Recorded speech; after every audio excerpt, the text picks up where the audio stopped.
Filho de Luiz, esta palavra é para você.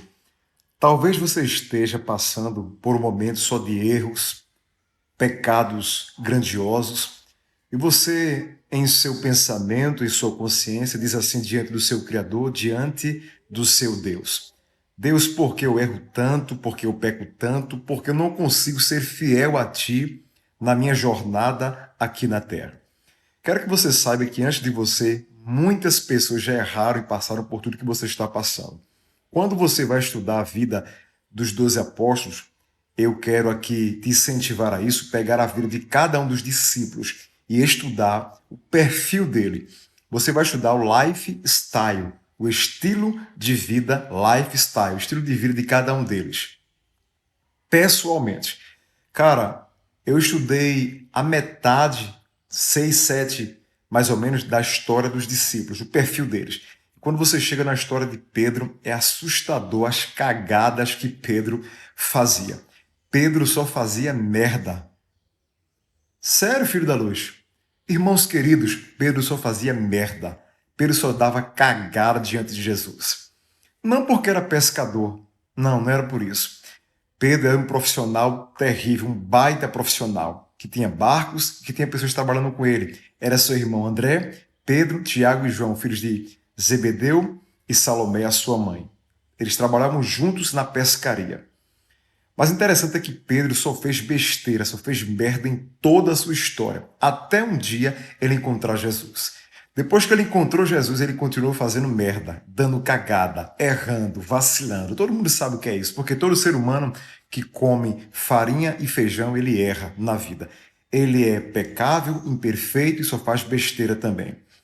Mesmo depois de Jesus o chamá-lo e mandar que ele fosse aquele que ganhasse almas para o reino de Deus, Pedro continuou fazendo merda. Sabe o que Pedro vai fazer, queridos irmãos, filhos da luz?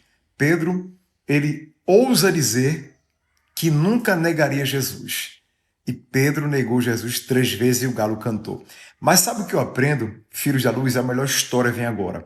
Quando você abre a sua Bíblia no quarto evangelho, segundo o evangelho de Jesus Cristo, segundo escreveu João, capítulo 21, a terceira vez após a ressurreição de Jesus, a terceira pessoa que Jesus faz questão de aparecer, porque a primeira é Maria Madalena, a terceira pessoa sabe quem é?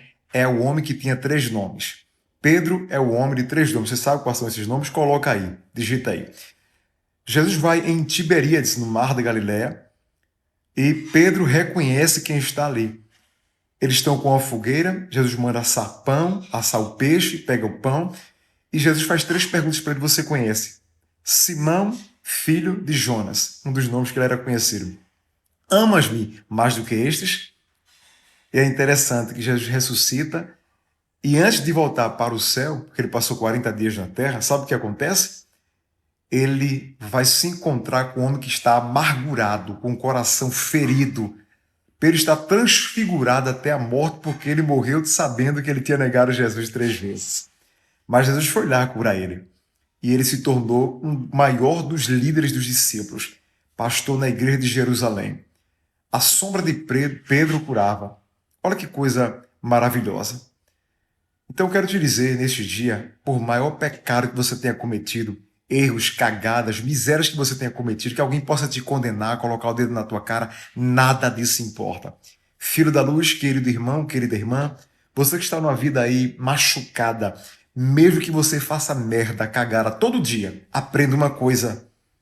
Se você pecar, abra o coração como Pedro abriu o coração para Jesus. E Jesus foi lá e curou a Pedro. E ele disse, apacenta, Pedro, as minhas ovelhas. Porque Jesus é o único que reconhece, mesmo quando você erra, você quer acertar. Então, se você pecou, se você errar, peça perdão para Jesus. Mas não deixe Jesus custe o que custar. Vamos dizer assim, mas ela só vive na igreja. Ele só vive na igreja, faz tanta merda, isso é crente nada. Ei, eles não têm poder de te condenar, rapaz. Só quem pode te condenar é Jesus. E o Filho do Homem veio para salvar e buscar aqueles que se haviam perdido. O Filho do Homem, como diz Marcos no seu Evangelho, ele não veio para os bons, ele não veio para os sãos, ele veio para os enfermos. Então receba força e alegria. Tu ainda vai dar muito o que falar.